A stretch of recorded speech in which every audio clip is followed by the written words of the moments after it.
Jina la Bwana libarikiwe, watumishi wa Mungu. Na wasalimu katika jina la Yesu Kristo. Mimi kwa majina naitwa Frere Gaspard. Nilikuwa napenda tu tushauriane wala tukumbushane katika safari ya kwenda mbinguni. Tunaweza kuchukua mfano wakati tulikuwa tunafanya kazi kwa bosi fulani. Tulikuwa tunafanya kazi kama ni dukani, ikiwa kama ni ofisini, ikiwa sehemu yoyote tu ambayo unaweza kufanya kazi.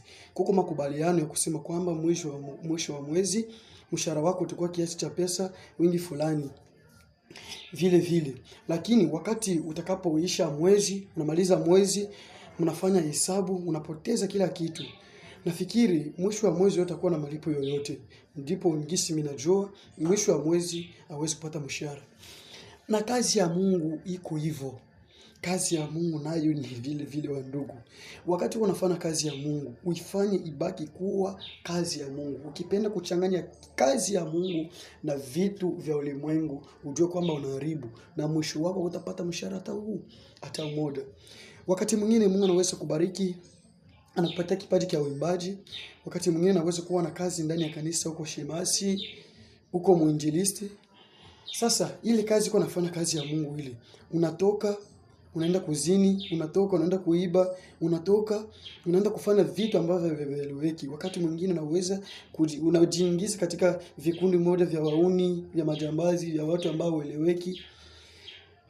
Lakini muda wa ibada ukifika, unatoka huko mbio, unaenda ndani ya kazi ya Mungu. Uko jasiri kwa kazi ya Mungu, tena uko jasiri kwa kazi ya kidunia. Ujue kwamba ile kazi ambayo Mungu yuko anaifanya na uko unachanganya na vitu vya dunia, mwisho wako utakuwa na mshahara wote, kwa sababu umeharibu kila kitu. Ukipenda kuwa na mshahara mzuri ndani ya kazi ya Mungu, uitumike kazi ya Mungu ibaki kuwa kazi ya Mungu bila kuchanganya kitu chochote. Ukifanya hivyo, ujue kama utampendeza Mungu na kazi yako itakuwa na malipo mazuri sana. Itakuwa na malipo mazuri sana.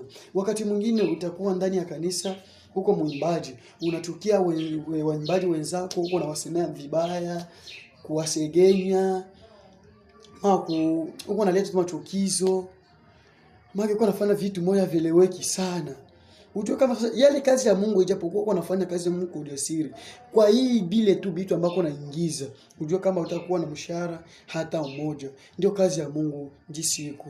Tuzingatie haya maneno moya ambayo ya kujenga, kwa sababu tunajikuta sisi wa Kristo wengi tunaishi ndani ya kanisa, lakini tukiwa na machuki, tukiwa na mafitina. Tuelewe